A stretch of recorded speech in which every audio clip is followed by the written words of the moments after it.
ሰላም ጤና ይስጥልን ክቡራትና ክቡራን ተመልካቾች ከኢትዮ ጥበብ ሚዲያ የዕለቱን መረጃ ይዘን ቀርበናል። አብራችሁን ቆዩ። የፊንቴክ ኢንቨስትመንት ስራ አስኪያጅ ተከሰሰ። 1900 መርከቦች መሄጃ ተቆመዋል። ከየካቲት 21 2018 ዓ.ም ጀምሮ አሜሪካና እስራኤል በኢራን ላይ የሰነዘሩትን መጠነ ሰፊ ጥቃት ተከትሎ በዓለም የንግድ መስመር ላይ ከፍተኛ ቀውስ ተፈጥሯል። ኢራን ከ1 ሚሊዮን በላይ ተዋጊዎችን ለጦርነት አሰልፋለች። ተመልካቾች አሁን ዜናውን በዝርዝር እንመለከታለን።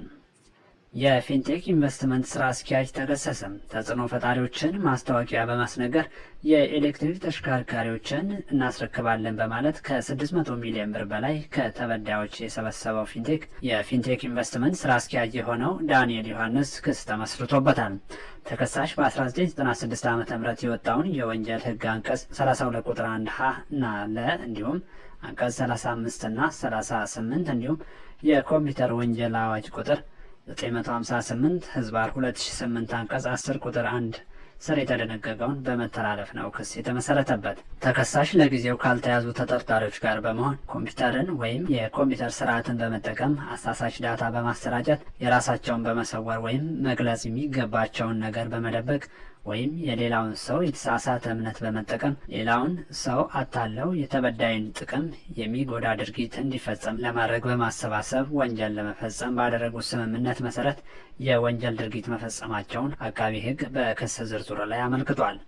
በዚህም ተከሳሽ በ2013 ዓ.ም በመጀመሪያ ሄሎ ታክስ እና ሄሎ መኪና የተባሉትን ድርጅቶች ካቋቋመ በኋላ ድርጅቱ የታክሲ ስራን ለማዘመን ዘመናዊ መኪኖችን ከሀገር ውስጥ አቅራቢዎችና ከውጭ ሀገር በማስመጣት እንዲሁም በመገጣጠም በመንገድና ትራንስፖርት ባለስልጣን ሚኒስቴር ባወጣው መመሪያ መሰረት አሁን ያለው የትራንስፖርት ችግር ለመፍታት ለታክሲ ፈላጊዎች ዘመናዊ ታክሲ በዱቤ እናቀርባለን በሚል አሳሳች መረጃዎችን አሰራጭቷል ብሏል። በክሱ በመረጃው መሰረት ከ5000 በላይ የሚሆኑ ግለሰቦች ተከሳሽና የተከሳሽ ድርጅት በተለያዩ በመንግስት በግልና በማህበራዊ ሚዲያዎች የተሰራጨውን ማስታወቂያዎችን በመመልከት ወደ ድርጅቱ የሄዱ የግል ተበዳዮች በዱቤ ሰርታችሁ ትርፋማ የምትሆኑበትን ታክሲ ገንዘቡን በከፈላችሁት በ3 ወር ውስጥ እናስረክባችኋለን በማለት 60,000 ብር ለመመዝገቢያ ከመኪናው ጠቅላላ ዋጋ 25 በመቶ ወይም 247,500 ብር በድርጅቱ አካውንት ላይ ገቢ እንዲያደርጉ በማድረግ የግል ተበዳዮች እምነት እንዲጥሉባቸው ለማድረግና በረቀቀ መንገድ ወንጀሉን ለመፈጸም እንዲያመቻቸው ውል በማርቀቅና በድርጅቱ በረቀቀው ውል ላይ እንዲፈርሙ ማድረግ የሚል በክሱ ላይ ተገልጿል።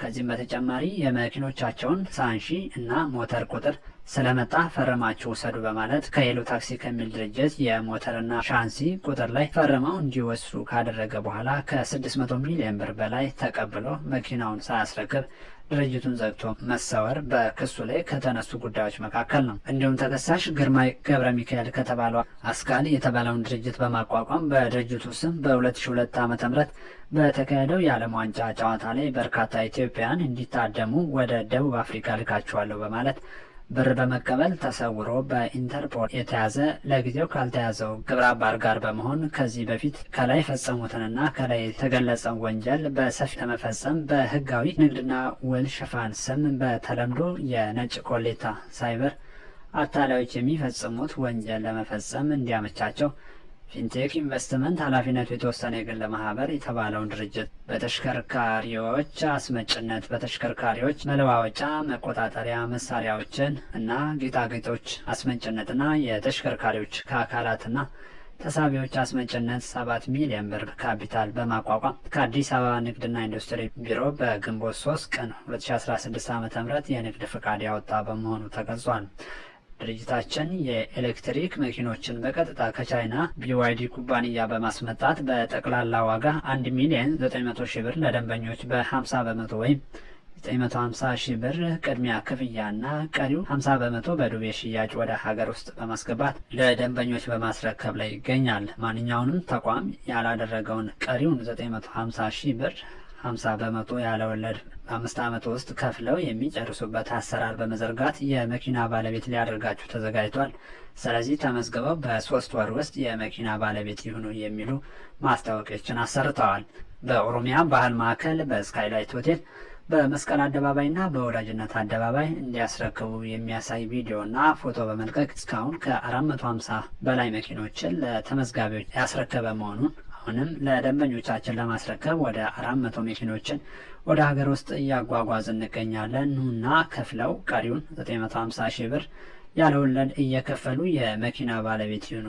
ለመኪናው ለ5 ዓመት ዋስትና እንሰጣለን። ድርጅታችን ከፀሐይ ኢንሹራንስ ጋር የኢንሹራንስ ውል ገብቷል፣ ከባንክ ጋር አገናኝተናል በማለት የተለያዩ ማስታወቂያዎችን በታዋቂ ግለሰቦች፣ ታዋቂ አርቲስቶች፣ ቲክቶከሮች፣ የመንግስትና የግል ሚዲያዎች የራሳቸውን ሚዲያ ጨምሮ የተለያዩ ማህበራዊ ሚዲያዎችን በመጠቀም ማስታወቂያውን በማሰራጨት በርካታ ሰዎች በተከሳሽና በተከሳሽ ድርጅት የተሰራጨውን ትርፋማ የምትሆኑበትን ዘመናዊ የኤሌክትሪክ መኪና እናቀርባለን የሚል አማላይና አሳሳች ማስታወቂያዎችን በመመልከት በርካታ ግለሰቦች ወደ ድርጅቱ ሄደው በመመዝገብ ቅድመ ክፍያ 950 ሺህ ብር ከከፈሉ በኋላ በማስታወቂያ ላይ ከተነገረው ገንዘብ 950 ሺህ ብር ተጨማሪ እሴት ታክስ በሚል 285 ሺህ ብር እና ለቦሎ እና ለታርጋ ተብሎ ከ130 ሺህ ብር እንዲከፍሉ አድርገዋል ሲል አቃቢ ሕግ በክስ ዝርዝር ላይ አመላክቷል። አጠቃላይ 1,365,000 ሺህ ብር በማስከፈል በ3 ወር ውስጥ መኪና እናስረክባለን በማለት በተከሳሽና በተከሳሽ ድርጅት በተራቀቀ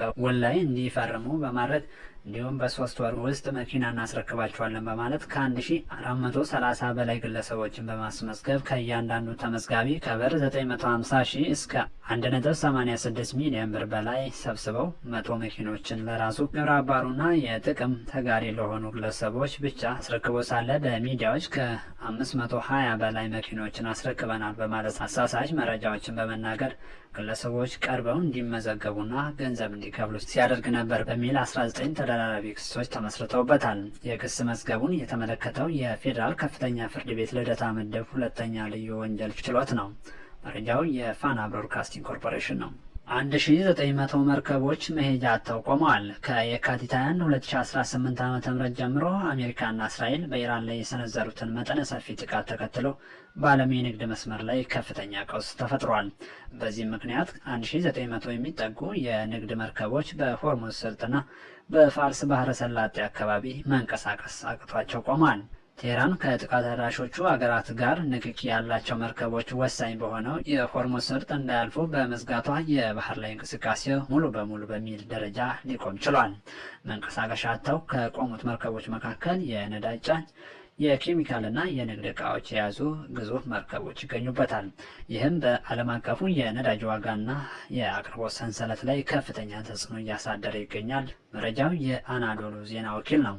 ኢራን ከ1 ሚሊዮን በላይ ተዋጊዎችን ለጦርነት አሰለፈች። በመካከለኛው ምስራቅ ያለው ወታደራዊ ውጥረት ወደ ከፋ ደረጃ መሸጋገሩን ተከትሎ ኢራን ከ1 ሚሊዮን በላይ ተዋጊዎችን በተጠንቀቅ ማሰለፏን አስታወቀች። ሀገሪቱ ይህን ግዙፍ ሰራዊት ያሰለፈችው ከአሜሪካ ሊሰነዘርባት ይችላል ላለችው የምድር ወረራ ምላሽ ለመስጠት መሆኑ ተገልጿል። ይህም በዓለም አቀፍ ደረጃ ያለውን የነዳጅ አቅርቦትና ዋጋ አለመረጋጋት ተከትሎ የመጣ እርምጃ መሆኑ ተመላክቷል። ተመልካቾቻችን ከኢትዮ ጥበብ ሚዲያ ለዕለቱ የነበረን መረጃ እስካሁኑ ነው። ኢትዮ ጥበብ ሚዲያን ላይክ፣ ሰብስክራይብ፣ ሼር በማድረግ ይደግፉ። ጤና ይስጥልን።